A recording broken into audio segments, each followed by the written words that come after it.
আসসালামু আলাইকুম ওয়া রাহমাতুল্লাহি ওয়া বারাকাতুহু। বিসমিল্লাহির রহমানির রহিম। আলহামদুলিল্লাহি রাব্বিল আলামিন ওয়াস সালাতু ওয়াস সালামু আলা সাইয়্যিদিল মুরসালিন নবিয়িনা মুহাম্মদ ওয়া আলা আলিহি ওয়া সাহবিহি আজমাইন, আম্মা বাদ। ফাকাদ ক্বালা আল মুআল্লিফ হাফিজাহুল্লাহু তাআলা সানিয়ান আত-তাবাররুক বিল আমাকিন ওয়াল আসার ওয়াল আশখাস আহিয়াআন ওয়া আমওয়াতা মিনাল বিদ'ইল মুহদাসাতি আত-তাবাররুক বিল মাখলুকিন وهو لون من ألوان الوثنية وشبكة يصطاد بها المرتزقة أموال السذج من الناس، والتبرك طلب البركة وهي ثبوت الخير في الشيء وزيادته، وطلب ثبوت الخير وزيادته إنما يكون ممن يملك ذلك ويقدر عليه وهو الله سبحانه إلى آخره। আল্লাহ পাকের সমস্ত প্রশংসা যে আল্লাহ পাক রব্বুল আলামিন সবকিছুর মালিক, যিনি একক, যার কোনো শরিক নেই কোনো কিছুতেই। সালাত এবং সালাম নাযিল করেন মুহাম্মদুর রাসূলুল্লাহ সাল্লাল্লাহু আলাইহি সাল্লামের উপর, যিনি আল্লাহর দ্বীনকে সুন্দরভাবে সুস্পষ্ট রূপে মানব জাতি পর্যন্ত পৌঁছে দিয়েছেন। আমাদের আকিদাতুত তাওহীদ দর্সের বিষয়বস্তু চলছে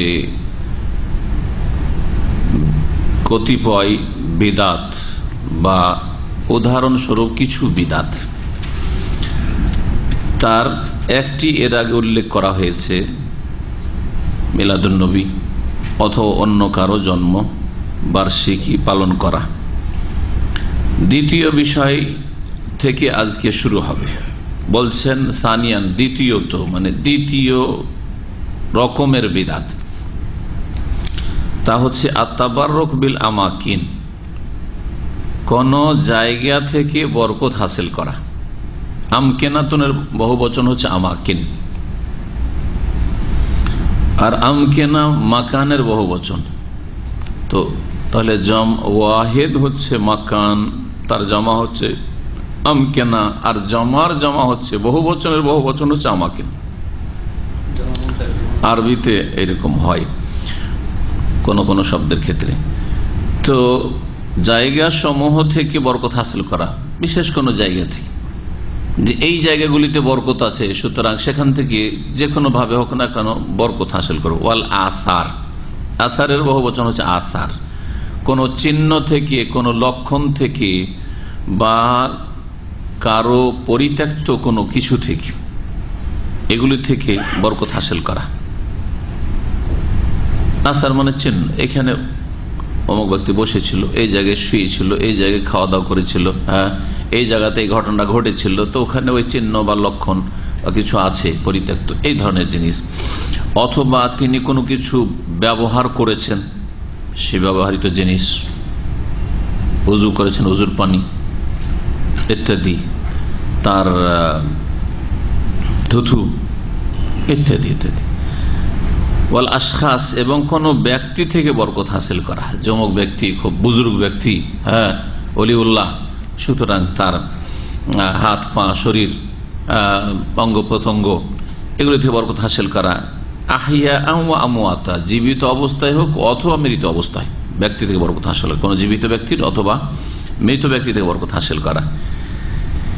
এগুলি হচ্ছে এক ধরনের এমন বিদাত, যেই বিদাতগুলি ধীরে ধীরে শিরক পর্যন্ত পৌঁছায়। বরং এই বিদাতটাই যদি বড় আকার ধারণ করে, তাহলে বিদাত থেকে সীমা লঙ্ঘন করে সেটা বড় শিরকে পরিণত হয়। এই জন্য বিদাত হচ্ছে শিরকের প্রাথমিক অবস্থা। বিদাত হচ্ছে শিরকের প্রাথমিক অবস্থা। যারা বড় শিরকে লিপ্ত নাই কিন্তু বিভিন্ন বিদাতে লিপ্ত আছে, আমি আমার নিজের ভাষায় একাধিকবার বলেছি যে আজকের বিদাতি কালকের শিরককারী। আজকে হয়তো 2-4 বছর দেখছেন যারা বিদাত করছে, হঠাৎ করে কখন দেখছে বড় শিরকে লিপ্ত হয়ে গেছে। এটা অহরহ দেখা যায়। মিনাল বিদ'ইল মুহদাসাহ, নব আবিষ্কৃত বিদাত সমূহের অন্তর্ভুক্ত হচ্ছে আত-তাবাররুক বিল মাখলুকিন, আল্লাহর সৃষ্টি থেকে বরকত হাসিল করা। সে সৃষ্টি ব্যক্তি হোক অথবা বস্তু হোক, এগুলি থেকে বরকত হাসিল করা। ব্যক্তি কোনো মানুষ, বস্তু কোনো পাহাড়, কোনো গুহা, জায়গা, গাছপালা, সবকিছু। ওয়াহুয়া লাউনুন মিন আলওয়ানিল ওয়াসানিয়া, সৃষ্টি থেকে বরকত হাসিল করা হচ্ছে পৌত্তলিকতা আর একটি রং বা এক ধরনের লন মানে রঙও হয় শাব্দিক অর্থ, আর লন মানে ধরন হয়, ধরন। তো একটি ধরন পৌত্তলিকতার, এইভাবে পৌত্তলিকতা, পুতুল পূজা, প্রতিমা পূজা শুরু হয়েছে। ওয়াসাবাকাতুন ইয়াস্তাদু বিহাল মুরতাজিকা, আর এমন জাল, সাবাকা নেটকে জালকে বলা হয়, এমন জাল এই সৃষ্টি থেকে বরকত হাসিল করা, যার মাধ্যমে যারা পেট পূজারী, ধর্ম ব্যবসায়ী, তারা স্বীকার করে থাকে আমওয়াল সাজাজ মিনান নাস, সাদা সিধা মানুষের, জনগণের, যারা সাধারণ মানুষ, মোটা খায় মোটা বুঝে, বেশি কিছু বুঝে না, তাদেরকে ধোঁকা দিয়ে তাদের ধন সম্পদ লুটপাট করে থাকে, অবৈধভাবে ভক্ষণ করে থাকে। তাবাররুক কাকে বলে? তাবাররুকের ব্যাখ্যা করেছেন লেখক শেখ সালেহ ফৌজান হাফেজাহুল্লাহ, বলছেন তালাবুল বারাকা। তাবাররুক, তাবাররাকা তাবাররাকু থেকে তাবাররুক মাসদার, এর মানে হচ্ছে বরকত চাওয়া, বরকত হাসিল করার উদ্দেশ্য করা। তালাবুল বারাকা, কোনো কিছু থেকে আমি বরকত চাইছি, এর থেকে বরকত হাসিল হবে, আমার বরকত অর্জন করা আর নিয়ত করা। আর বরকতটা আবার কি জিনিস? বরকতের এখন ব্যাখ্যা করেছেন, ওয়াহিয়া সবুতুল খাইরে ফিশাই, কোন কিছুতে কল্যাণ স্থায়ী হওয়া, কোনো কিছুতে কল্যাণ আছে এটা মনে করা, ওয়া জিয়াদাতুহু, এবং সেটা বৃদ্ধি পাওয়া। কোনো কিছুতে কল্যাণ আছে, এটা হচ্ছে বরকত। বরকত মানে এতে কল্যাণ আছে, আর কল্যাণটা বৃদ্ধি পায়, এটা হচ্ছে বরকত। এজন্য বরকতের কেউ কেউ তর্জমা করতে গিয়ে আরবিতে বলেছেন আজিয়া, বরকত মানে কোনো কিছু বৃদ্ধি পাওয়া, বৃদ্ধি পাওয়ার সাথে সাথে স্থায়ী হওয়া। বৃদ্ধি পাওয়ার যদি চলে যায়, না থাকে, তো তো বরকত হলো না। বৃদ্ধি পাচ্ছে আর লাস্টিং করছে, এটা হচ্ছে বরকত। তো যখন বরকত বলা হয় কল্যাণ স্থায়ী হওয়া, কল্যাণ স্থায়ী হওয়া এবং সেটা বৃদ্ধি পাওয়া, তাহলে এই কল্যাণকে স্থায়ী করা এবং সেটাকে বৃদ্ধি করা কার কাজ? আল্লাহর কাজ। যখন আল্লাহর কাজ এই কাজটি, তাহলে বরকত কার কাছে চাইতে হবে? যার কাজ তার কাছে চাইতে হবে, যে করতে পারে তার কাছে চাইতে হবে। সুন্দর কথা বলেছেন শেখ, বলছেন ওয়াতালাবু সবুতুল খাইর ওয়া জিয়াদাতুহু, কল্যাণের স্থায়ী হওয়া তলব করা, চাওয়া, এবং তার বৃদ্ধি তলব করা।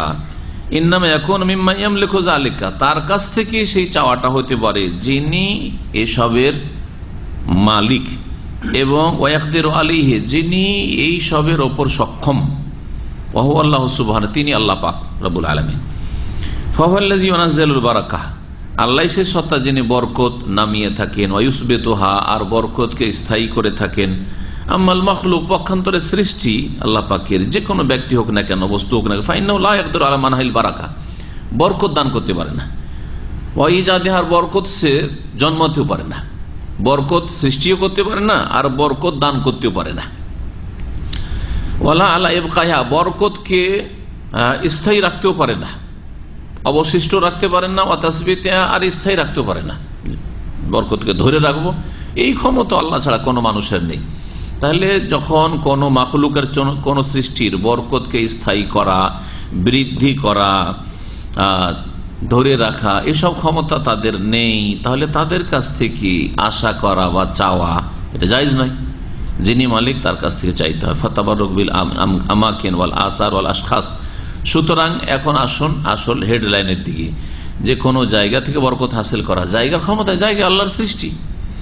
ওয়াল আসার, কোনো পরিত্যক্ত বস্তু বা কোনো নিদর্শন, এগুলি। ওয়াল আশখাস, কোনো ব্যক্তি জীবিত হোক অথবা মৃত, এদের থেকে বরকত হাসিল করা জায়েজ নয়। তারা মালিকই নয় যখন, তো তাদের কাছ থেকে বরকত চাওয়া বা বরকত অর্জন করার চেষ্টা করা তা জায়েজ নয়। লিআন্নাহু ইম্মা শিরকুন, যে ক্ষমতা রাখে না তার কাছে যদি তা আপনি তলব করেন, আশা করেন, তাহলে এটা ওই শিরক। এনে তাকাদা আন্না যালিকা শাইয়ামনাহুল বারাকা, যদি মনে করে যে যার কাছ থেকে বরকতটা হাসিল করছি সে বরকত দানে সক্ষম দিতে পারে, বরকত আমার পর্যন্ত পৌঁছাতে পারে, তাহলে বড় শিরক। যদি এই বিশ্বাস করে যে এই বস্তুটি অথবা এই সৃষ্টি, এই ব্যক্তি অথবা বস্তু এমন হল বারাকা, বরকত দান করতে পারে, যদি মনে করে দিতে পারে, আর না হলে কমপক্ষে এটা শিরকের মাধ্যম, শিরকে পৌঁছাবে। আওয়াসিলাতুন ইলা শিরক, অথবা শিরকের মাধ্যম এনে তাকাদা, যদি এই বিশ্বাস করে আন্না জিয়ারাতাহু ওয়া মুলামাসাতাহু ওয়া তামাসসুহু বিহি সাবাবুন লিহুসুলিহি মিন আল্লাহ,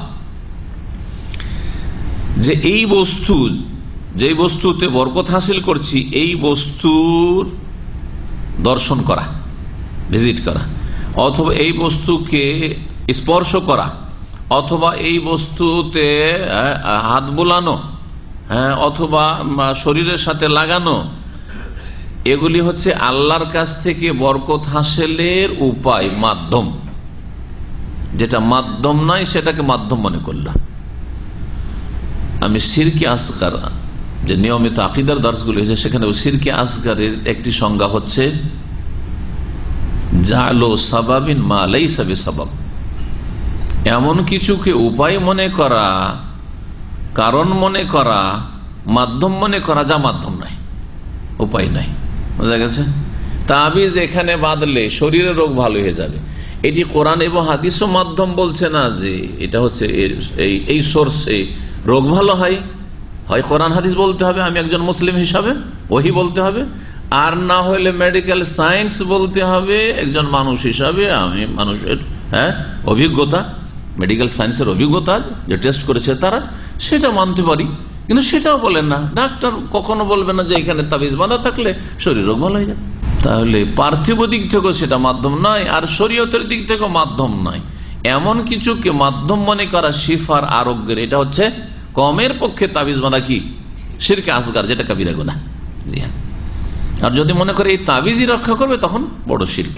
এইরকম যতগুলি টোটকা আছে, থালাটা হাত থেকে পড়ে গেল, তার মানে বাড়িতে কি হবে? অতিথি আসবে। এটা কোরআন হাদিসও বলে না যে থালা পড়ে যাওয়া হচ্ছে মেহমান আসার কারণ, আর কোন সায়েন্সই বলে না, পৃথিবীর কোন বিদ্যা বলেন না যে থালা হাত থেকে পড়ে গেলে গেস্ট আসবে। সেটাকে যদি কারণ মনে করে, তাহলে এটা হচ্ছে শিরক। এই ধরনের যত টোটকা টাইপের যত কিছু আছে, এই জন্য টোটকাগুলি সবগুলি শিরক। অলৌকিক লক্ষণ, এগুলো শিরক। কেন? পেঁচা ডাক দেয় তো কাকো নিতে এসছে, মরণ এসছে, হ্যাঁ, এটা মরণের কারণ না, কোরআন হাদিসও বলে না, আর মেডিকেল সায়েন্সও বলে না যে পেঁচা ডাক দিলে মানুষ মরবে গ্রামের, তাই না? শিরক। এইভাবে হাদিস ওয়ালাহারা, আপনি মানে এই রাস্তা আপনাকে একটি কি চাবি দিয়ে দিলে আপনি নিজেই বলতে পারবেন যে এটা শিরক কিনা। নবী করিম সাল্লাল্লাহু আলাইহি ওয়াসাল্লাম থেকে যে সাহাবায়ে কেরামরা বরকত হাসিল করতেন, তিনি একজন ব্যক্তি, তার পরিত্যক্ত বস্তু বা তার ব্যবহৃত বস্তু যেগুলি আসার, সেগুলি থেকে নবী করিম সাল্লাল্লাহু আলাইহি ওয়াসাল্লামের সাহাবায়ে কেরামরা বরকত হাসিল করতেন। এই বিষয়টি কোরআন হাদিস সম্মত, নবী সাল্লাল্লাহু আলাইহি ওয়াসাল্লামের হাদিস দ্বারা প্রমাণিত, কিন্তু এই বিষয়টি একমাত্র রাসূলুল্লাহ সাল্লাল্লাহু আলাইহি ওয়াসাল্লামের সাথে খাস। এটা হচ্ছে আহলে সুন্নাত ওয়াল জামাতের আকীদা, এটা হচ্ছে সহিহ আকীদা। এখানেই বিদাতীরা আমাদের থেকে ছাঁটাই হয়ে যায়।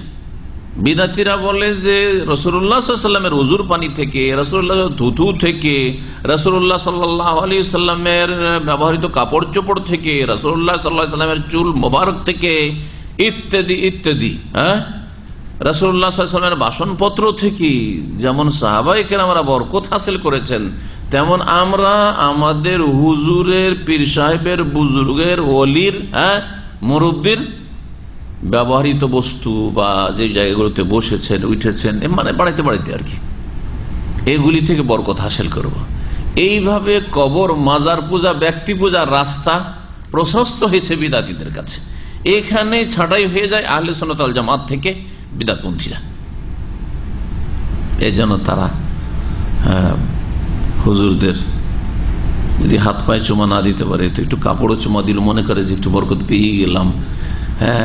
যদি হাতে হাতে মুসাফা করে যদি বায়াত নাও করতে পারে, তো যদি চাদরটাও ধরে নিতে পারি, বা চাদরটাও না ধরতে পারি, যে চাদর ধরে আছে তার পিঠ কেন হাত দিতে পারি, তবুও একটা বরকত পেয়ে গেলাম। এইখানে বিদাতীরা ছাঁটাই, এইগুলো হচ্ছে বিদাতীদের লক্ষণ। ওয়া আম্মা মা কানা সাহাবাতু ইয়াফআলুনা মিনাত তাবারুক বিশারিন নবী সাল্লাল্লাহু আলাইহি ওয়াসাল্লাম, পক্ষান্তরে সাহাবায়ে কেরামগণ যে বরকত হাসিল করতেন বেশারিন নবী সাল্লাল্লাহু আলাইহি ওয়াসাল্লামের চুল থেকে, ওয়ারিকিহি নবী সাল্লাল্লাহু আলাইহি ওয়াসাল্লামের থুথু থেকে, ওমান ফাসালা মিন জিসমিহি আর যা কিছু নবী করিম সাল্লাল্লাহু আলাইহি ওয়াসাল্লামের মোবারক দেহ থেকে বেরিয়ে আসতো,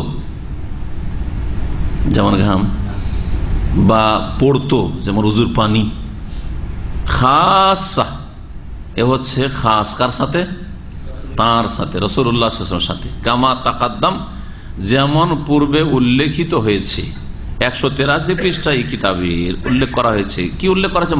এই বিষয়বস্তু উল্লেখ করা হয়, বিষয়বস্তু এখানে তাবাররুকের বিষয়বস্তু 2 বার করে উল্লেখ করেন লিখন, কিন্তু ওখানে একটি দলিল উল্লেখ করা হয়েছে হুদায়বিয়ার সন্ধি সম্পর্কে। এখন ওই কথাটা একটু আপনাদেরকে ফিরিয়ে দিই, যদি কারো কাছে কিতাব থেকে দেখতে পারেন। মাশাআল্লাহ একবারই বেরিয়ে গেছে, খুলতে মাশাআল্লাহ বেরিয়ে গেছে। প্রথমে বলছেন এখানে উরওয়া ইবনে মাসউদ কুরাইশদের কাছে গিয়ে, যে কুরাইশদের প্রতিনিধি হিসাবে এসেছিলেন, তিনি গিয়ে মন্তব্য করছেন, আরে আমাকে তোমরা পাঠিয়েছিলে আলাপ আলোচনার জন্য, মুহাম্মদকে তো আশ্চর্য ব্যক্তি দেখলাম, তাকে যে ভালোবাসা বাসে তার সাথী সঙ্গীরা, আমি তো জীবনেও কাউকে দেখিনি এরকম। আমি কত না রাজাধিরাজাদার তাদের দরবারে গিয়েছি, এইরকম শ্রদ্ধা সম্মান এসব তো দেখি নাই ওয়াল্লাহি। অথচ এই ব্যক্তি মুশরিক ছিল, শিরক কুফরের অবস্থায়, কিন্তু সত্য কথা, আরবরা সত্য কথা বলতো। আরবদের মধ্যে মুনাফিকি কপটতা খুব কম। জি, বেদুইনদের একটা স্বভাব, যেটা বলবে সোজা, ফি ফি মাফি মাফি। আপনারা জানেন হয়তো যারা এখানে বাসেন, যদি হ্যাঁ বলে দেয় হ্যাঁ, ও জান গেল হ্যাঁ, আর যদি না বলে দেয় ও দিতে পারবে, তারপরও হ্যাঁ করবে না, একবার যে বলে দিয়েছে। জি, এটা বেদুইনদের। ইয়া কওমি, হে আমার সম্প্রদায়, ওয়াল্লাহি আল্লাহ শপথ করে বলছি, লাকাদ ওয়াফাদতু ইলা কিসরা ওয়া কাইসার, আমি প্রতিনিধি হয়ে গেছি, দূত হয়ে গেছি। ওয়াফদ প্রতিনিধিকে বলা হয়, দূতকে বলা হয়, প্রতিনিধি হয়ে দূত হয়ে গেছি পারস্য সাম্রাজ্যের রাজার কাছে। পারস্যের রাজাকে কিসরা বলা হইতো উপাধি, আর কাইসার রোমের রাজাদের দরবারে গেছি। কাইসার রোমের রাজাকে বলা হয়তো রাজার উপাধি, আর কিসরা পারস্য ইরানের সেই যুগের অগ্নিপূজক রাজার উপাধি বলা হয়তো, আর মহারাজা বলা হয়তো ভারতের রাজাদেরকে। এই মহারাজা কথাটি বিভিন্ন ভাষায় আছে। আমরা বিভিন্ন দেশের মানুষের সাথে আমাদের মদিনা ইউনিভার্সিটিতে সম্পর্ক থাকায় দেখলাম যে মহারাজা শব্দটি মালয় ভাষাতে ব্যবহার হয়। মালয় ভাষা থেকে মালয়েশিয়া, ব্রুনাই আর ইন্দোনেশিয়া এইসব এলাকার যতগুলি ভাষা আছে সবগুলি ভাষার উৎপত্তি। যেমন সংস্কৃতি ভাষা, ভারতের অধিকাংশ ভাষাগুলির উৎপত্তি বাংলা, হ্যাঁ, উড়িয়া উড়িষ্যার ভাষা, আসামিয়া, তারপরে আপনার হিন্দি, তারপরে দক্ষিণ ভারতের যতগুলি ভাষা, কানাডা, তেলেগু, কেরালা, হ্যাঁ, মালয়ালম, হ্যাঁ, তামিল, সবগুলি ভাষার উৎস হচ্ছে সংস্কৃত। সংস্কৃত শব্দ পাবেন ওতে বিভিন্ন রকম ভাবে একটু পার্থক্যের সাথে উচ্চারণ করে। বাংলা গেলে বাংলায় আসলে প্রশংসা বলে, হিন্দিতে বা কেরালাতে প্রশংসা বলে, বোঝা গেছে? বাংলাতে যেমন শিব বলে আর কেরালাতে শিবম বলে, মোটা লাগিয়ে দেয় শেষখানে। ভাষা যে জ্ঞান আছে জানি, কিন্তু সবগুলির উৎস হচ্ছে প্রাচীন কিছু ভাষা ছিল, সেই ভাষাগুলি হচ্ছে এই ভাষাগুলির উৎস। এক ভাষা থেকে বহু ভাষা বেরিয়েছে। সুবহানাল্লাহ।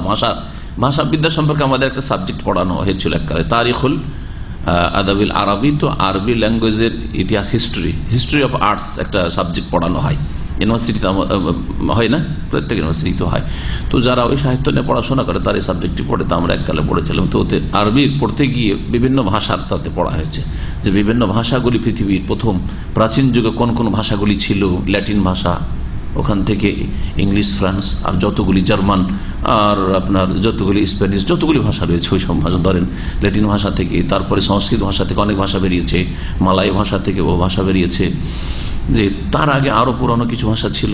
যাই হোক, ওইসব ওইদিকে আমাদের গিয়ে লাভ নাই, কিন্তু ইঙ্গিত করলাম। তো এখানে কি বলা হচ্ছে, যে আমি গিয়েছি সেই যুগের সবচেয়ে বড় দেশ এবং শক্তিশালী দেশ দুটো, রোম আর 1200। ওখানে আমি প্রতিনিধি হয়ে গেছি, দূত হয়ে গেছি। অল মুলুক, আর রাজাদের দরবারে গিয়েছি। ফামার আয়তো মালিকান, আমি কোন রাজাকে দেখিনি। মালিক মানে হচ্ছে রাজা, আর মালাক যদি পড়েন ফেরেশতা। এই পার্থক্যটা অনেকে বুঝে না, অনেকে খেয়াল করে, বুঝেই না, আর অনেকে খেয়াল করে বেখেয়ালে বলছে মালাক আর উদ্দেশ্য করছে রাজাকে। তো মালাক মানে রাজা হয় না, মালাক মানে হচ্ছে মালাইকার এক বচন ফেরেশতা, আর মালিক মানে হচ্ছে কিং, ওর বহু বচন হচ্ছে মুলুক। জি, এই যে একটু আগে মুলুক বললাম। আমার আয়তো মালিকান, আমি কোন রাজাকে দেখিনি। ইউআযিমু আসহাবহু, যে রাজার সাথী সঙ্গীরা, দরবারীরা তার এত শ্রদ্ধা সম্মান করে। মা ইউআযিমু আসহাবু মুহাম্মাদিন, মুহাম্মাদিন সাল্লাল্লাহু আলাইহি সাল্লাম যত শ্রদ্ধা সম্মান করে, তাজিম করে মুহাম্মদ সাল্লাল্লাহু আলাইহি সাল্লামের সাথী সঙ্গীরা মুহাম্মদ সাল্লাল্লাহু আলাইহি সাল্লামের, এমন কোন রাজাকে দেখিনি আর রাজার দরবারীদেরকে দেখিনি এত শ্রদ্ধা সম্মান করতে। অথচ ইরানি অগ্নিপূজক রাজাদের দরবারে সেজদা হইত, রোমানদের, রোমান শাসকদের সামনে সেজদা তাজিমে, ভারতের হিন্দু রাজাদের দরবারে সেজদা সালামি হইতো। এই সেজদা সালামি মোগলদের যুগে কুসংস্কার চলতো, যা কোনো কোনো যুগে সেখানকার যারা সংস্কারক আলেম ওলামা তাদের প্রচেষ্টায় উঠেছে, আবার কখনো চালু হয়েছে, এগুলো ছিল। তারপরও সার্বিক দিক থেকে তাজিম, সার্বিক দিক থেকে তাজিম আর শ্রদ্ধা যেমন নবী সাল্লাল্লাহু আলাইহি সাল্লামের সাথী সঙ্গীরা করে নবী সাল্লাল্লাহু আলাইহি সাল্লামের, তেমন কোন রাজার সাথী সঙ্গী বা তার সহচর বা তার দরবারীদেরকে এরকম শ্রদ্ধা সম্মান করতে দেখিনি। ওয়াল্লাহি, আল্লাহর কসম করেছে, মা ইউহিদ্দুনা নাজরা ইলাইহি তাযীমান লাহু, নবী করিম সাল্লাল্লাহু আলাইহি সাল্লামের দিকে তারা নজর বা দৃষ্টি গভীর করে, এটাকে বাংলায় কি বলবেন, দৃষ্টি গভীর করে তারা শ্রদ্ধার কারণে কখনো দেখতেন না। সাহাবে তীক্ষ্ণ দৃষ্টিতে, তীক্ষ্ণ দৃষ্টিটা আবার একটু খারাপ হতে হয়, তাই না? কিন্তু গভীর নজরে, গাঢ় নজরে, আর কি বলবেন, তীক্ষ্ণ দৃষ্টি চলবে। হ্যাঁ, চোখে চোখ দিয়ে দেখতেন না, চোখে চোখ দিয়ে দেখতেন না, কারণ প্রত্যেক ভাষায় একটা অলংকার আছে, শাব্দিক অর্থ করে অলংকার ঠিক থাকে না। জি, নবী করিম সাল্লাল্লাহু আলাইহি সাল্লামের শ্রদ্ধা সম্মানের সাহাবায়ে চোখে চোখ দিয়ে এইরকম করে দেখতেন না। কেন? শ্রদ্ধা যদি খুব বেশি থাকে তো চোখে চোখ দিতে লজ্জা লাগে। বাপের চোখে চোখ দিয়ে আপনারা দেখেছেন? আমি তো দেখি নাই, এখন হয়তো বয়স অনেক হয়ে গেছে, তখন দেখি মায়াই ভালোবাসাই, সেটা একটা আছে। কিন্তু যতদিন পর্যন্ত ওই রকম থেকেছে, আর আমরা থেকে যেন 25-30 পর্যন্ত এইভাবে দেখবো, আর বাপ দেখছে, আর ক্ষমতাই নেই, ক্ষমতাই নেই, প্রভাবশালী যদি থাকে। হ্যাঁ, ঠিক না? জি, বাপ কথা বলছে, দেখছেন তো এরকম করে, ঠিক না? শ্রদ্ধায় ভয়ে দুটোই হয়, কখনো ভয়ে আর কখনো শ্রদ্ধায়, আর দুটা সংমিশ্রণ থাকে, এটা সবচেয়ে ভালো। ভয় যদি শুধু ভয় থাকে এটা ভালো না, তার মানে বাপ মিলিটারি শাসন করে, হ্যাঁ, আর্মির মতো মেজাজ। আর যদি শুধু শ্রদ্ধা থাকে আর ভয় না থাকে তো ও তো কাঁধে লাফ দিয়ে চড়ে নিবে অনেক সময়। তো না, কখনো সাহাবায়ে কেরাম ওইভাবে চোখে চোখ দিয়ে তাকাতেন না রাসূলুল্লাহ সাল্লাল্লাহু আলাইহি ওয়াসাল্লামের দিকে, শ্রদ্ধার কারণে, তাজিম আল্লাহ। ওমা তানাখামা নুখামাতান, নবী সাল্লাল্লাহু আলাইহি সাল্লাম যখনই কোনো কাশ ফেলতেন, নোখামা কাশকে বলা হয়, কাশতেন তিনি, ইল্লা ওয়াকাত, অথবা থুতু ফেলতেন, ব্যাপক অর্থ নেওয়া যেতে পারে। ইল্লা ওয়াকাত ফি কাফি রাজুলিন মিনহুম, যখনই ফেলতেন যে কোনো একজনের হাতে অবশ্যই পড়তো, মানে ওরা ধরে ফেলত, এমন প্রস্তুত হয়ে রয়েছে। এইভাবে শ্রদ্ধা করতেন নবী সাল্লাল্লাহু আলাইহি ওয়াসাল্লাম, সাহাবায়ে রাসূলুল্লাহ সাল্লাল্লাহু আলাইহি ওয়াসাল্লামের নিয়ে করতেন কি থুতু নিয়ে, ফায়াদুলুকু বিহা ওয়াজহা ওয়া সাদরাহু, আর নবী সাল্লাল্লাহু আলাইহি ওয়াসাল্লামের থুতু মুবারক নিয়ে অথবা কাশ মুবারক নিয়ে সেটা নিয়ে কি করতেন, নিজের মুখমণ্ডলের চেহারায় এবং সিনাতে কি করে নিতেন, ঘষে নিতেন, ঘষে নিতেন, মালিশ করে নিতেন।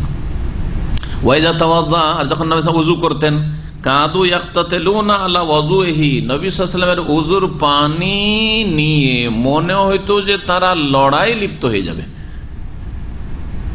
লড়াইয়ের উপক্রম হয়ে যেত। কাদা মানে হচ্ছে উপক্রম হওয়া, মনে হচ্ছে যে লড়াই শুরু হয়ে কাড়াকাড়ি শুরু হয়ে গেছে উজুর পানি নিয়ে, যে কে নিতে পারে এইরকম।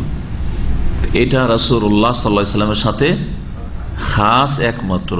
এটা যদি তারপরে কারো থেকে করা জায়েজ হইতো তো সাহাবায়ে কেরামরা এই মাসলা সবচাইতে বেশি জানেন আমাদের চাইতে, তাই না? ঠিক কিনা? রাসূলুল্লাহ সাল্লাল্লাহু আলাইহি ওয়াসাল্লামের পরে কার মর্যাদা এই উম্মতের? আবু বকর, তারপরে ওমর, তারপরে ওসমান, তারপরে আলী। হ্যাঁ, আর নবী সাল্লাল্লাহু আলাইহি ওয়াসাল্লামের বংশের দিক থেকে আলীর পরে হাসান, হোসেন, ঠিক না? আর যদি ইমান আর অন্যান্য মর্যাদা, আমল ইত্যাদি বা দিন ইসলামী যে মর্যাদা রয়েছে সেদিক থেকে আশরা মুবাশশারা 10 জন সুসংবাদ প্রাপ্ত সাহাবায়ে কেরাম, ঠিক না? নবী করিম সাল্লাল্লাহু আলাইহি ওয়াসাল্লামের ইন্তেকালের পরে অন্যান্য সাহাবীরা আবু বকর থেকে এই বরকতগুলি হাসিল করেননি, ওমর থেকে এই বরকত হাসিল করেননি, ওসমান থেকে হাসিল করেননি, হাসান হোসেন থেকে করেননি, আশরা মুবাশশারা থেকে করেননি, হ্যাঁ, বদরি সাহাবী থেকে করেননি। এরা হচ্ছে সিনিয়র সাহাবায়ে কেরাম রিজওয়ানুল্লাহ তাআলা আলাইহিম আজমাইন, তাদের থেকে করেনি। এটা কি প্রমাণ করেন স্পষ্ট যে এটি হচ্ছে সালাফদের আদর্শ, যে এই সম্মানটি একমাত্র কার জন্য? রাসূলুল্লাহ সাল্লাল্লাহু আলাইহি ওয়াসাল্লামের। এটা খুব ঠান্ডা মেজাজে বুঝেন, এবং যারাই বুঝে নেবে তারা তাওহীদ পেয়ে যাবে। এখানে একটা পয়েন্ট আমি বুঝাবো আর বলবো, সেটা হচ্ছে যে বিদআতপন্থীরা দাবি করে যে আমরা বেশি রাসূলুল্লাহ সাল্লাল্লাহু আলাইহি ওয়াসাল্লামের তাজিম করি, ঠিক কিনা? ওদের দাবি এটা কিনা? আর যাদেরকে তারা ওয়াহাবি বলছে, সহিহ আকীদার লোকদেরকে তারা কি বলে? ওয়াহাবি বলছে। ওয়াহাবিরা রাসূলুল্লাহ সাল্লাল্লাহু আলাইহি ওয়াসাল্লামের তাজিম করে না। এখন এই মাসলায় আমি বুঝাচ্ছি কারা বেশি তাজিম করে।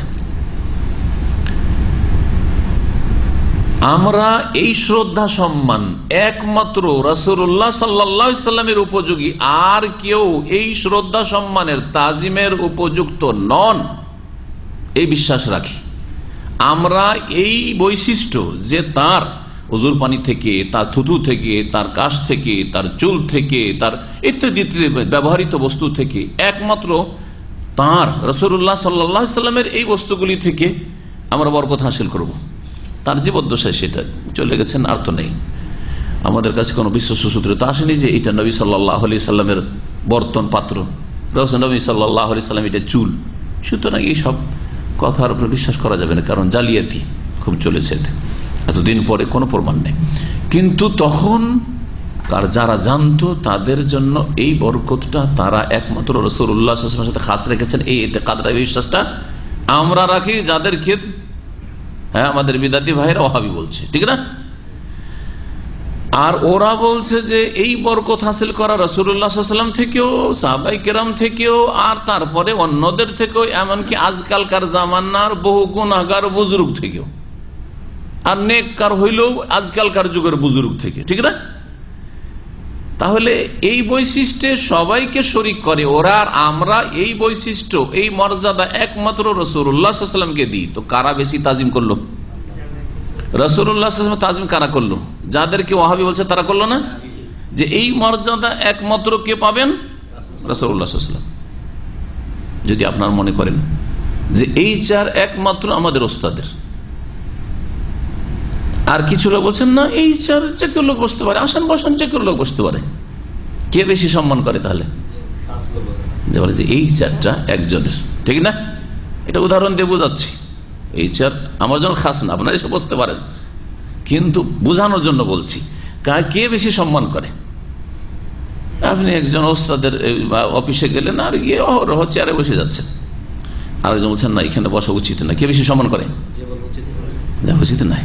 চিন্তা করুন আপনি, চিন্তা করুন আপনি। তো রাসূলুল্লাহ সাল্লাল্লাহু আলাইহি ওয়াসাল্লামের জন্য এই মর্যাদা খাস, এটা আহলে সুন্নাত ওয়াল জামাত, কোরআন হাদিসের অনুসারী আহলে হাদিস ওলামা, সালাফি ওলামা, সৌদি আরবের ওলামা, ভারত, বাংলাদেশ, পাকিস্তানের আহলে হাদিস ওলামা তারা বিশ্বাস করে। সুতরাং তারা সবচেয়ে বেশি রাসূলুল্লাহ সাল্লাল্লাহু আলাইহি ওয়াসাল্লামকে ভালোবাসে, শ্রদ্ধা করে, তাকে উঁচা মর্যাদা দেয় সৃষ্টির মধ্যে। আর বিদআতপন্থীরা যারা আশিকে রসুলের দাবিদার, হ্যাঁ, যারা রসুলের মহব্বতের নামে বহু বিদআত করে, তারা সকলের জন্য এটাকে করে দিয়েছে যে বরকত যে কোনো বুজুর্গ হইলেও বরকত হাসিল করো, তার উজু পানি থেকে, তার কাশপোড়া থেকে, তার ইত্যাদি ইত্যাদি থেকে, ঠিক না? তাহলে কে বেশি তাজিম করে ভালো করে বুঝেন। আর এটা যদি বুঝে যায় একজন বিদাতি ভাই বা বোন, তাহলে তার জন্য হেদায়েতের পথ সহজ, যে কোনটা হকের রাস্তা। হকের রাস্তা সেটা যেটা সৌদি আরবের উলামায়ে কিরাম বলছেন, হ্যাঁ, এটাই সালাফি সালেহিনের রাস্তা, সাহাবাইকের রাস্তা, যেটা উলামায়ে আহলে হাদিস বলছেন, সালাফি উলামারা বলছেন সারা বিশ্বে, নাকি অন্যদের রাস্তা। ভারত, বাংলাদেশ, পাকিস্তানে দেওবন্দি হোক অথবা বেরলভী হোক, হানাফিদের যতগুলি তরিকতলারা সকলেই এই তাবাররুক যে কোনো বড় ব্যক্তি থেকে তারা জায়েজ মনে করে। ভালো করে শুনে রাখেন। আর তাবাররুক বে আসারিস সালেহিন, যে কোনো নেক লোকের কাছ থেকে তাবাররুক হাসিল করা তাদের কাছে শরীয়ত সম্মত। আর একমাত্র সালাফি আহলে হাদিস উলামাদের কাছে শরীয়ত সম্মত নয়, বিদআত, শিরকের মাধ্যম, প্রাথমিক অবস্থা হয় শিরকের মাধ্যম, একটু আগে বললেন, আর না হলে বড় শিরক। যদি মনে করে যে সেই তাবাররুক দিতে পারে তাহলে বড় শিরক। আর যদি মনে করে যে আল্লাহ বরকত দেবেন যদি শাইখের জুঠাটা খাই, বোঝা গেছে, শাইখের থুথুটা একটু নি, হ্যাঁ, তাহলে আল্লাহ বরকত দিবেন, তাহলে এটা বিদআত এবং ছোট শিরক। এই হাদিস সহিহ বুখারীতে রয়েছে, হুদাইবিয়ার যে ঘটনা, এটি সহিহ বুখারীতে রয়েছে 2529 নম্বর হাদিস। তাই বলছেন শেখ সালেহ ফাওজান হাফিজাহুল্লাহ, ফাযালিকা খাসুন বিহি সাল্লাল্লাহু আলাইহি সাল্লাম, এটি এই বরকত হাসিল করা কোন ব্যক্তি এবং ব্যক্তির শরীরের বিভিন্ন জিনিস থেকে বা ব্যবহৃত জিনিস থেকে, এটা নবী করিম সাল্লাল্লাহু আলাইহি ওয়াসাল্লামের সাথে খাস। ওয়ালাম ইয়াকুনিস সাহাবাতু ইয়াতাবাররাকুনা বিহুজরাতিহি, নবী সাল্লাল্লাহু আলাইহি ওয়াসাল্লামের ইন্তেকালের পরে সাহাবায়ে কেরামগণ নবী করিম সাল্লাল্লাহু আলাইহি ওয়াসাল্লামের হুজরা শরীফ থেকে বরকত হাসিল করতেন না। যে নবী সাল্লাল্লাহু আলাইহি ওয়াসাল্লাম যে ঘরে শুইতেন সেই ঘরে গিয়ে একটু বসি, সেখান থেকে বরকত হাসিল করি, সেখানে গিয়ে 2 রাকাত নামাজ পড়ি, এগুলো করতেন না। ওয়া কবরেহি, তার কবর থেকে বরকত হাসিল করতেন না, যে তার কবরের পাশে গিয়ে সেটে নামাজটা পড়ি, হ্যাঁ, কবর পাশে গিয়ে একটু বসি, বরকত হাসিল হবে, এগুলো করতেন না। যেমন মাজারপন্থীরা আর আধা মাজারপন্থীরা করে। আমাদের দেশে মাজারপন্থী ফুল আর নয় আধা মাজারপন্থী।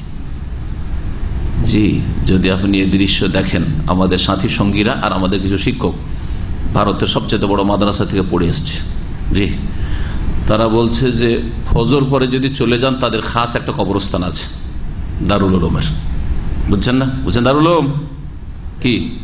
হ্যাঁ জি।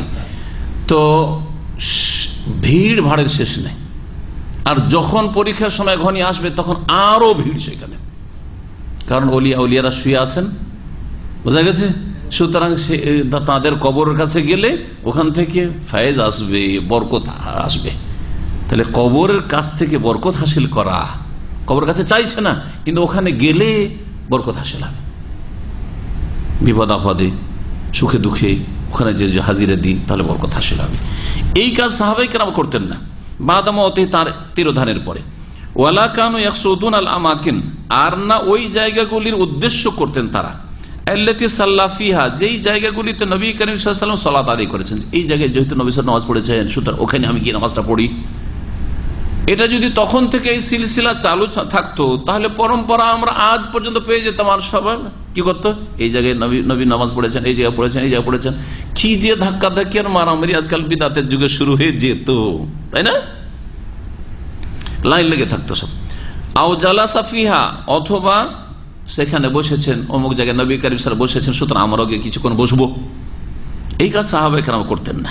লিয়াতাবাররাকু বিহা, ওই জায়গা থেকে বরকত হাসিলের উদ্দেশ্যে। ওয়া কাযালিকা মাকামাতুল আউলিয়া, তাহলে নবীর নামাজের জায়গা বা নবীর বসার জায়গা থেকে যখন বরকত হাসিল করতেন না, তাহলে ওলি আউলিয়া নেক লোকেরা সাহাবায়ে কেরাম, তাবেঈন, তাবা তাবেঈন, বা ইমাম আবু হানিফা এখানে বসতেন, শাফিঈ এখানে বসতেন, মালিক এখানে বসতেন, ইমাম আহমদ এখানে বসতেন, এটা তো দূরের কথা। ইমাম মালিক রাহমাতুল্লাহ এই জায়গায় বসে দর্শ দিতেন, এরকম তো করতেন না।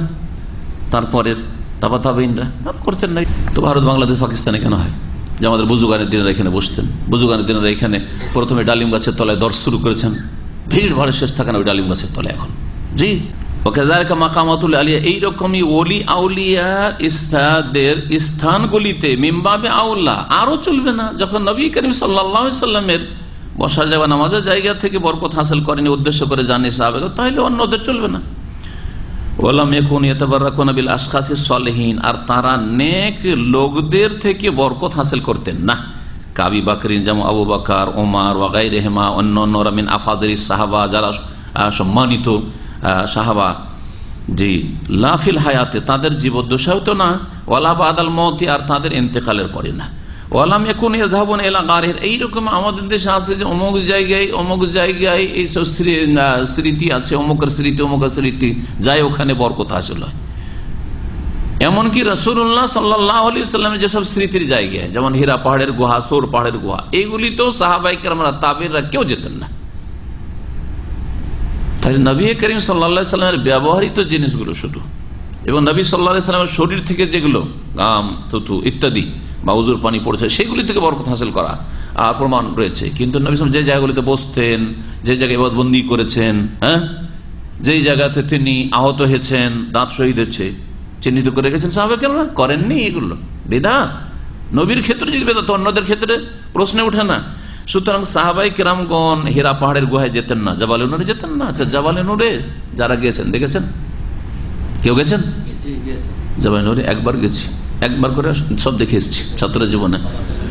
নূরে একবার গেছি, জাবালে, যেটা হীরা পাহাড়ের গুহা, যেখানে ওহী নাজিল হয়েছিল। আর সর পাহাড়ে উঠতে তো 2-2.5 ঘন্টা লেগেছে, একবার গেছি। আল্লাহু আকবার। পানির বোতল টোতল নিয়ে উঠেছি, ভালো যে পানি ছিল না তো যেতাম। কয়েকবার ভিতর শুকিয়ে গেছে উঠতে উঠতে। অথচ সকালবেলা, সকাল 7টার দিকে, সকাল গেছি একবারে, সূর্য উঠেছে তারপরে গেছি। নামতে 9টা-10টা হয়ে গেছে। নামার সময় বেশি লাগেনি, আধা ঘন্টায় লেগেছে, কিন্তু ওঠার সময় তো 2.5 ঘন্টা। আপনারা যাবেন না খবরদার, ব্যাস। বিশেষ করে শহরে তো দেখার জন্য যেতে বলবেন, খুব কষ্টকর, অনেক উঁচা। মহিলারা উঠে, আরে শহর পাহাড়ে গিয়ে 2-2.5 ঘন্টা উঠে দেখি যে ওইখানে পাকিস্তানি মহিলা উঠে বসে আছে। আশ্চর্য। আমি বলবো এই মহিলা পারে আর আমি পারি না।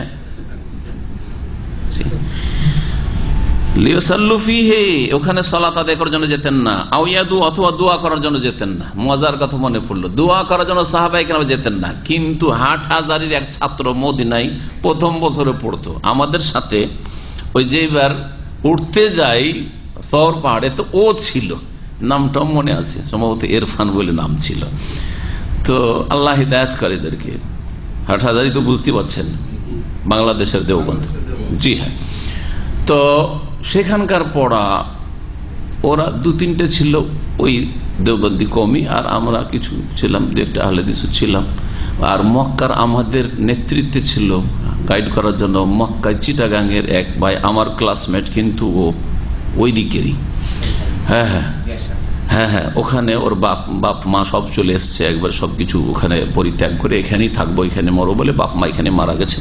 খুব খাতির করতে যেত আমার ক্লাসমেট, যদি আখিরাতে মিল হইতো না, কিন্তু আমার কাছে বড় উপকার পেত, লেখাপড়ায় ভালো, খুব খাতির করতো। কত যে তার বাড়িতে আমার দাওয়াত আর থাকা, তখন 4 বছর মক্কা আসলে ওর বাড়িতে থাকা, আর কত ওর গাড়িতে এসছি। জাযাহুল্লাহ খায়রা। কিন্তু আল্লাহ পাক যেন হিদায়াত দান করেন।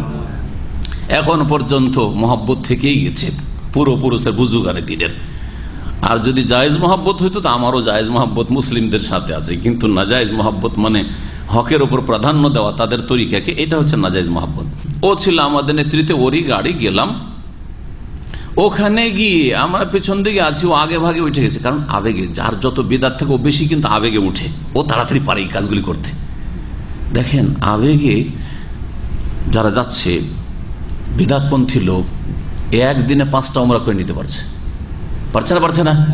5টা উমরা করে কয়েকজন আমাকে বলেছে 5 উমরা করলাম একদিনে। কোথায়? সকাল 9টায় নেমেছে, তার মধ্যে খাওয়া দাওয়া আছে, দুপুর আছে, আর এশার পরে তো গাড়িটা ছেড়ে দিবে, মক্কা মদিনার গাড়ি যাচ্ছে, ওর মধ্যে গাড়িতে উঠতে যাচ্ছে। জিজ্ঞেস করলাম একটু রসিকতা করে, কটা উমরা করলেন? জানা ছিল না যে 5টা বলবে, ভাবছি 1-2টা বলবে আর অতিরিক্ত করেছে। বলছে যে হুজুর 5টা উমরা করলাম। মাশাআল্লাহ, আমি 5টা তোয়াফও করতে পারিনি, নফল 5টা উমরা। কারণ ও আবেগে করছে, আর আমার তো ওই আবেগ নেই যে এই উমরাতে নেকি আছে, যে বারবার করে দুরিয়াল দিয়ে যাব মসজিদ আয়েশা, মসজিদ তানিমার, এতে ওই নেকি আছে, এতে বিশ্বাস রাখি না। সুতরাং যখন বিশ্বাস নাই, তো আমি তো ওই মেহনত করতে পারছি না। কারণ নেকির আশা থাকলে না ওই আবেগ আসবে। তো বিদাতি কাজ হতে নেকি নেই, কিন্তু ও নেকির আশে 5টা করে ফেলেছে। আমার কোয়ালিটি একটা আলহামদুলিল্লাহ, আল্লাহ ওইটাই কবুল করুক। একটা যদি কবুল হয় তো ওটাই যথেষ্ট, কিন্তু 5টা 10টা করে যদি কবুল না হয় তো কোনো লাভ নেই। হ্যাঁ, লস আর লস। ইন্নাল ইনসান লাফি খুসর, ক্ষতিগ্রস্ত। তো করেছে কি, ওই হাটহাজারির ফারেক ভাই গিয়ে যে দোয়া শুরু করলো, মোনাজাত, চিৎকার করে উচ্চ স্বরে, যেমন দেশে দোয়া করে। আর তার সাথে ওর দু চারটে যেগুলো সব দেওবন্দি ভক্ত ছিল, কমি মাদ্রাসার পড়া, সবাই মোনাজাত শুরু করলো। আর কি যে কান্না শুরু করলো, কান্নার দৃশ্য দেখেছি, কান্নার সাথে দোয়া, কান্নার সাথে দোয়া, যে আল্লাহ গো তোমার প্রিয় নবী এখানে কত কষ্ট করে উঠেছেন গো, আর দিল যে কান্না ভেঙে পড়লো সব কান্নাতে। সুবহানাল্লাহ। এখন দেখেন শেখ সালেহ, আমি যদি বলি তো বলবো যে না না আপনি তো এইসব পথের বিরোধী, তো শেখ সালেহ ফৌজানকে কি বলবেন আপনি, এত বড় আলেম। এজন্য তার ভাষায় বলছি। বলছেন যে সাহাবাই কেরামরা না হীরা পাহাড়ের গুহায় যেতেন নামাজ পড়ার জন্য, না দোয়া করার জন্য। হীরা পাহাড়ের গুহায় যখন গেলাম তো ওখানে দেখি যে লাইন লাগিয়ে আছে 8-10 জন আমাদের সামনে, আর একটা জায়নামাজ বিছানো আছে। কি চলছে, 2 রাকাত নামাজ পড়ছে আর বেরোচ্ছে, তাড়াতাড়ি যে বেরোতে চাই না, একটু গোতাচ্ছে, এই তাড়াতাড়ি বেরোন, লাইন লাগিয়ে আছে, আমি পড়বো। এই চলতে আছে, লাইন লাগিয়ে একটা করে লোক নামাজ পড়ছে আর বেরোচ্ছে, আর নামাজ পড়ছে আর বেরোচ্ছে, নামাজ পড়ছে বেরোচ্ছে। জি, নেকির কাজ, নেকির কাজ তো সাহাবীরা কেন করলেন না? শেখ সালেহ ফজল বলছেন যে না নামাজ পড়ার জন্য যেতেন, না দোয়া করার জন্য। দোয়া সৌর পাহাড়ের গুহায় বললাম যে হ্যাঁ আমাদের সঙ্গী করেছে, ছাত্র জীবনের কথা বলছি, 1990-91 ঘটনা, 90 সম্ভবত হবে, 89 থেকে আছি, তো হয়তো দ্বিতীয় বছরে গিয়েছিলাম। ওয়ালাম এখন যাবন এলা তুর, আর সাহাবে কেরাম এমনকি তুর পাহাড়েও যেতেন না, না সৌর পাহাড় শহরে কোনো জায়গায় না। আল্লাযী কাল্লামাল্লাহু আলাইহি মুসা, যেখানে মুসা আলাইহিস সালামের সাথে আল্লাহ পাক কথা বলেছেন। স্বাভাবিক যদি কমন সেন্সে ধরেন, ধর্মকে দিনকে যদি যুক্তি দিয়ে ধরেন, তাহলে মুসা আলাইহিস সালামের সাথে আল্লাহ কথা বলেছেন, যা একবার সেখানে কিছু আল্লাহকে ডেকে আসি, সেই জায়গার ভিজিট করে আসি, একটু দর্শন করে আসি। লিওসাল্লু ফিহে, সেখানে সালাত আদায় করার জন্য সাহাবীরা যেতেন না। ওয়ায়াদু, এবং দোয়া করার জন্য যেতেন না।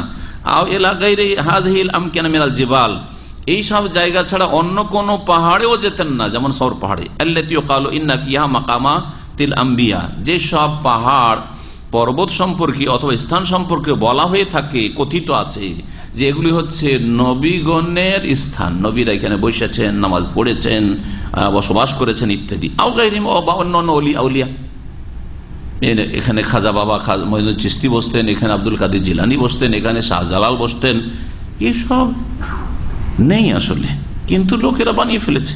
ওয়ালা ইলা মাশহাদিন মাবনিইন আলা আসারে নবিয়্যিন মিনাল আম্বিয়া, না কোনো একটা স্থানে যেতেন, না কোনো মাজারে, এমন কোন মাজারে যেতেন যেখানে ঘর নির্মাণ করা হয়েছে, গম্বুজ নির্মাণ করা হয়েছে, মাবনি আলা আসারে নবিয়্যিন মিনাল আম্বিয়া, কোন নবীর পরিত্যক্ত জায়গায় বা যেখানে নবীর নিদর্শন বা চিহ্ন রয়েছে, নবী ওখানে কোন সময় গিয়েছেন বা বসেছেন বা কিছু করেছেন ইত্যাদি, এরকম কিছু নয়। যেমন হুদাইবিয়ার জায়গাতে,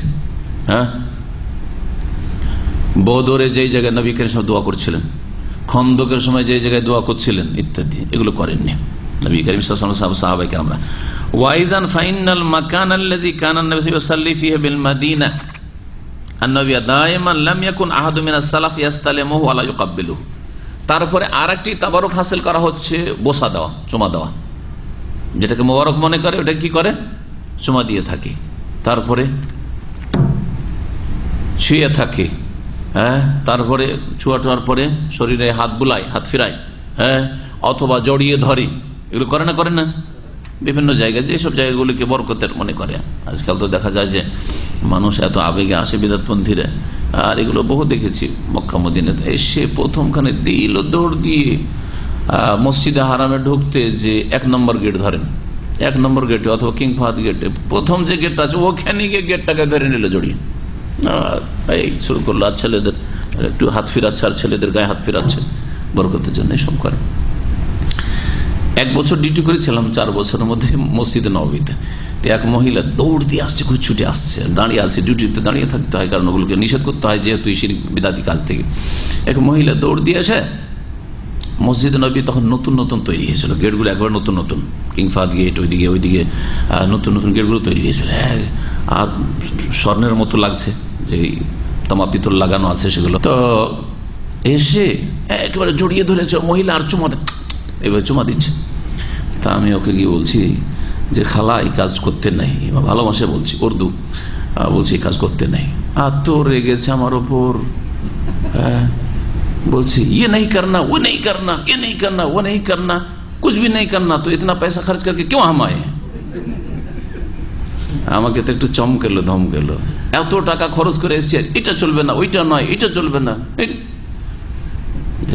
বলছি বাবা এখানে করে বরকত টরকত নাই, বুঝবে না, অবুঝ চলে গেল সব করে। তাই বলছেন যে আরো ফাইনাল মাকান আল্লাযী কানা নবী সাল্লাল্লাহু আলাইহি ওয়াসাল্লাম ফিহি বিল মদিনা, যেই জায়গায় নবী করিম সাল্লাল্লাহু আলাইহি সাল্লাম মদিনায় নববিয়্যতে মদিনা মুনাওয়ারায় সালাত আদায় করতেন সর্বদা, মানে নবী সাল্লাল্লাহু আলাইহি ওয়াসাল্লামের মেহরাব ধরেন। এখন লেখা আছে কিন্তু দেখবেন নবী সাল্লাল্লাহু আলাইহি ওয়াসাল্লামের যে মসজিদ ছিল সেই মসজিদের যে দেয়ালটা আছে ওখানে হাযা মেহরাব রাসূলুল্লাহ সাল্লাল্লাহু আলাইহি ওয়াসাল্লাম লেখা আছে। যারা আরবি পড়তে পারেন সুন্দর করে লেখা আছে। লাম ইয়াকুন আহাদু মিনাস সালাফ, সালাফগণের কেউ, সালাফ বলতে সাহাবায়ে কেরাম, তাবেঈন, তাবা তাবেঈন, এই তিন যুগে বিশেষ করে তখন এই সব বিদআত চালু হয়নি, সুফিদের বিদআত অতিরঞ্জন শুরু হয়নি। সালাফদের কেউ সেই জায়গা ইস্তিলাম করতেন না, ইস্তিলাম মানে স্পর্শ করা, ওয়ালা ইউকাব্বিলুহু, আর চুমনও দিতেন না, ওয়ালাল মাওদি আল্লাযী সাল্লা ফি মক্কা ওয়া গায়রিহা, আর না ওই জায়গায় চুমন দিতেন বা স্পর্শ করতেন অথবা তারা সালাত আদায় করার উদ্দেশ্য করতেন যেই জায়গায় নবী করিম সাল্লাল্লাহু আলাইহি ওয়াসাল্লাম মক্কায় সালাত আদায় নামাজ পড়েছেন, না অন্য কোনো জায়গায়। ফায়দা কানাল মাওদি আল্লাযী কানা ইয়াতাওয়াসসা বিকাদমাইহি আল কারিমাতাইনি ওয়া ইউসাল্লি ফিহি লাম ইউশরা লিউম্মাতিহি তামাসসুহু বিহি ওয়ালা তাকবিলুহু ফাকাইফা বিমা ইউকালু ইন্না গায়রাহু সাল্লা ফিহি আও নামা আলাইহি। বলছেন যে রাসূলুল্লাহ সাল্লাল্লাহু আলাইহি ওয়াসাল্লাম, রাসূলুল্লাহ সাল্লাল্লাহু আলাইহি ওয়াসাল্লামের মোবারক পা যেই জায়গায় রেখেছেন তিনি, মোবারক পা যে জায়গায় তিনি রেখেছেন অথবা যে জায়গায় তিনি সালাত আদায় করেছেন, এইরকম জায়গাকে স্পর্শ করা, চুমন দেওয়া, হাত বুলানো, বা হাত লাগিয়ে শরীরে লাগা, এইসব যখন করার কোনো প্রমাণ নেই সাহাবায়ে কেরাম থেকে, তাহলে অন্যদের ক্ষেত্রে কি করে সেটা জায়েজ হতে পারে যে অন্য অমুক বুজুর্গ ব্যক্তি অমুক জায়গায় নামাজ পড়েছেন অথবা অমুক জায়গায় ঘুমিয়েছেন, শুয়েছেন, সেজন্য সেটা বরকতের জায়গা, ওখান থেকে তাবারুক হাসিল করা, কোন স্থান নেই ইসলামী এসবের। বলছেন যে সুতরাং যখন ওই জায়গায় আল্লাযী কানা ইয়াতাউহু সাল্লাল্লাহু আলাইহি ওয়াসাল্লাম বিকাদামাইহিল কারিমাতাইন, মোবারক দুই পা দ্বারা রাসূলুল্লাহ সাল্লাল্লাহু আলাইহি ওয়াসাল্লাম যেই জায়গাকে দোলন করেছেন, মানে যেই জায়গায় পা কাদিম মোবারক রেখেছেন, ওয়া ইউসাল্লি ফি, এবং সালাত আদায় করেছেন ওই মেহরাবের জায়গায়, প্রতিদিন 5 ওয়াক্ত সালাত ওখানে পড়েছেন, ইমামত করেছেন। লাম ইউশরা লিউম্মাতিহি, তার উম্মতের জন্য শরীয়ত সম্মত নয় আর তামাসসু বিহি, ওই জায়গায় হাত বুলানো, ওয়ালা তাকবিলুহু, আর না সেই জায়গায় বসা দেওয়া। ফাকাইফা বিমা ইউকাল, তাহলে এ সম্পর্কে যা বলা হচ্ছে কি হতে পারে তাহলে, যে ইন্না গায়রু সাল্লাফি, অমুক বুজুর্গ ব্যক্তি অমুক জায়গায় নামাজ পড়েছেন, আও নামাল অমুক জায়গায় তিনি শুয়েছেন, ফাতাকবিলু শাইইন মিন যালিকা, এসবের কোন জায়গায় চুমা দেওয়া, ওয়া তামাসসু বিহি, সেই জায়গায় হাত বুলানো, কাদ আলিমাল উলামা বিল ইতরার মিন দীনিল ইসলাম, দিন ইসলামের বিধান হিসাবে নিশ্চিত ওলামারা জেনেছেন এবং বিশ্বাস রাখেন কি, আন্না হাযা লাইসা মিন শরীয়তিহি সাল্লাল্লাহু আলাইহি ওয়াসাল্লাম, এই ধরনের কর্মকাণ্ডগুলি রাসূলুল্লাহ সাল্লাল্লাহু আলাইহি ওয়াসাল্লামের নিয়ে আসা শরীয়তের অন্তর্ভুক্ত নয়। যে অমুক হুজুরে কিবলা এই জায়গায় ঘুমিয়েছেন, এই জায়গায় বসতেন, এই জায়গায় শুইতেন, এই জায়গায় তিনি এই কাজগুলি করতেন, এই জায়গায় বসে দর্শ দিতেন, সেই জন্য এগুলো বরকতের জায়গা, এটা নবী করিম সাল্লাল্লাহু আলাইহি ওয়াসাল্লামের নিয়ে আসা শরীয়তের অন্তর্ভুক্ত নয়। তবে জেগেছে, সুতরাং এখানে রেখে দিচ্ছি। আর শেষ দর্শগুলিতে গুরুত্বপূর্ণ বিদআতগুলির কথা রয়েছে, একটু বিস্তারিত আলোচনা হলে ভালো। আগামী সপ্তাহের পরের সপ্তাহে ইনশাআল্লাহ একটা দর্শ হবে, তারপরে আরেকটি দর্শ হবে ইনশাআল্লাহ, 2 দর্শ আমরা শেষ করব। শেষ দর্শটি কিতাবে ছোট আছে, এই জন্য আমি সেটাকে একটু লম্বা করার জন্য অতিরিক্ত আমার কাছে প্রস্তুত আছে যে বিদাতীদের সাথে আপনার আচরণটা কেমন হওয়া উচিত, লেনদেন।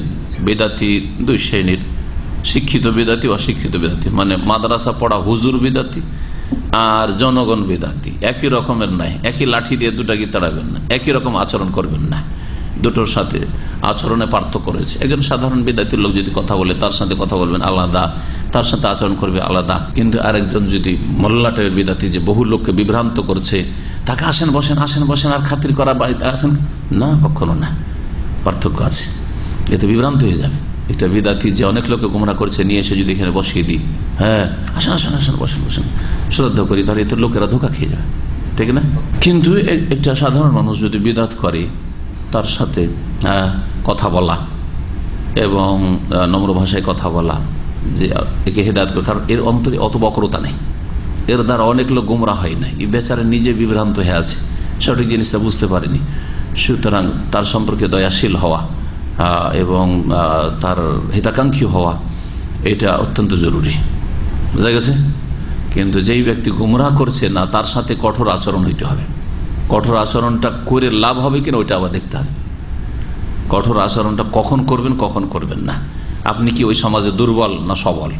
যদি সেখানে স্ট্রং আপনি হন, তাহলে কঠোর আচরণ করবেন, ওকে দাওয়াতও দিবেন, ওকে কোণঠাসা করবেন, ওকে সালাম দিবেন না, হ্যাঁ সাথে কথা বলবেন না, ওকে বসতে দেবেন না, ওর সাথে কাউকে কথা বলতে নিষেধ করবেন সবকে, কাউকে কথা বলতে দেবেন ইত্যাদি। কিন্তু দেখা যায় আপনি নিজেই দুর্বল এই সমাজে, আর ওই বিদাতি মোল্লা এত স্ট্রং যে আপনার ভাত উঠিয়ে দিবে সমাজ থেকে, তখন এই আচরণ করা যাবে না। এই বিষয়গুলি ভালো করে মনে রাখতে হবে, এগুলো বড় হেকমতের বিষয়। হ্যাঁ, আপনি একা, আল্লাহ একজন মানুষকে আপনার গ্রামে হেদায়েত করেছে, বিদাতি মোল্লার সেখানে দবদবা চলছে, সেখানে দাপট চলছে, সেখানে এই বিদাতি হুজুরের সাথে কোনো কথা নেই, আমার জানটাই বাঁচবে না। সমাজের লোককে কি করবে? আমাদের আঞ্চলিক ভাষা আমরা হুলিয়ে দেওয়া বলি, আপনারা কি বলেন সেটাকে? হ্যাঁ, খেপিয়ে দেওয়া, হুলিয়ে দেওয়া আর খেপিয়ে দেওয়া দুটো বলি। খেপিয়ে দিবে, হ্যাঁ পাগলা কুকুরের মতো খেপিয়ে দিবে, নুচে খেয়ে ফেলবে আপনাকে। তো এটা হেকমতের কাজ হবে না, দেখতে হবে ওখানে জানা। যারা হেদায়েতের পথে আসছেন তাদের জন্য অত্যন্ত জরুরি। আপনি কোন সমাজে আছেন, কোন পরিবেশে আছেন, আপনার ওখানে কি অবস্থা, এগুলি জরুরি। মসজিদ নববীতে নবী করিম সাল্লাল্লাহু আলাইহি সাল্লামের মা আয়েশার যে হুজরা, কবর বলবেন না, হুজরা, ওই হুজরা থেকে শুরু করে আর মা বাইনা বাইতি ও মেম্বারি, আমার ঘর এবং আমার মেম্বারের যে মেম্বার যেখানে খুতবা দিতেন, এর মাঝখানের জায়গাটুকু রাউদাতুম মিন রিয়াজিল জান্নাহ, জান্নাতের বাগান সমূহের একটি বাগান। এটাকে রিয়াজুল জান্নাহ বলা, আসলে রওজা। জায়গাটি হাদিস কি বলছে? রাউদা, এক বচন। রাউদা মানে কবর না। বিদাতীদের ভাষা দেখেন, রাউদা মানে নবীর কবর, আর শরীয়তের ভাষা রাউদা মানে হচ্ছে, রাউদা মানে তো বাগান, ওই বাগান। এইখানে রাউদা মানে ওই জায়গাটুকু, যে জায়গাটুকু নবী সাল্লাল্লাহু আলাইহি ওয়াসাল্লামের বাড়ি, মা আয়েশার কক্ষ আর মেম্বারের মাঝখানে রয়েছে, এটা হচ্ছে রাউজার জায়গা। এই জায়গাটিকে জান্নাতের টুকরো যখন বা জান্নাতের বাগান বলা হয়েছে। তো এখানে নামাজ পড়লে, সালাত আদায় করলে, নফল ফরজ পড়ার জন্য ওখানে ভিড় করে বসে থাকবেন না, ফরজের জন্য এগিয়ে যাওয়ার চেষ্টা করবেন, যেখানে আগে জায়গা সেখানে যাবেন। আগে থেকে বিদাতিরা ওখানে গিয়ে বসে থাকবে ফরজ পড়ার জন্য না, ফরজ পড়ার জন্য আগের কাতারে সওয়াব বেশি। তার আগে যে কাতারগুলি রয়েছে, যদিও নবী সাল্লাল্লাহু আলাইহি ওয়াসাল্লাম ওইদিকে মসজিদ ছিল না, পরে এক্সটেনশন হয়েছে, তারপর ওর ফজিলত বেশি, কারণ আগের কাতার ওগুলো। বিদাতিরা ভিড় করে বসে থাকে ওখানে না, আপনার কাছে সুন্নতের অনুসারী সেখানে নফল 2 রাকাত পড়ে নিয়ে অন্য জন্য জায়গায় ছেড়ে দিবেন, সরে যাবেন। এই 2 রাকাত নামাজ আপনাকে তো আদিকা এলাল জান্নাহ, আশা করি জান্নাতে যেতে আপনার সাহায্য করবে। এটা হচ্ছে এই হাদিসের অর্থ। মা বাইনা বাইতি ও মেম্বারি রাউদাতুম মিন রিয়াজিল জান্নাহ, আমার বাড়ি এবং আমার মেম্বারের মাঝখানের জায়গাটা হচ্ছে জান্নাতের একটি বাগান। ওয়া সাল্লাল্লাহু আলা নবিয়িনা মুহাম্মদ ওয়া আলা